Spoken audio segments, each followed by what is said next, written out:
Donc on est sensible bien sûr à la sécurité sur nos pistes, notamment dans les zones comme ici, les zones débutants, où on ne supporte pas trop d'avoir des foufous qui rentrent dans ces zones-là, quoi.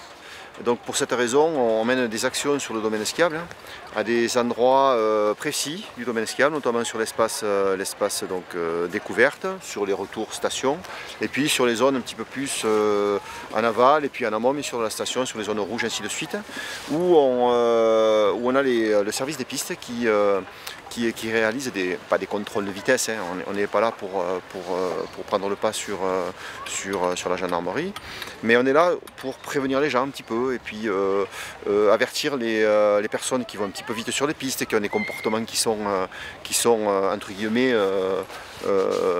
non acceptables sur les domaines skiables. Dans l'ensemble, les gens vont peut-être un peu plus vite, mais c'est les domaines skiables et le damage, les pistes sont de mieux en mieux préparées.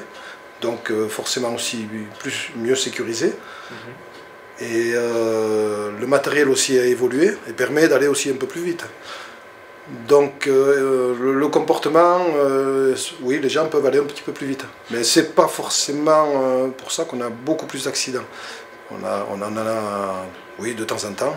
On a moins d'accidents graves.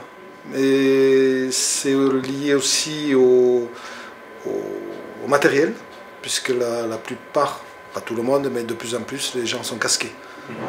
Donc forcément, on est mieux protégé. Oui, on fait très attention à éviter déjà de prendre trop de vitesse.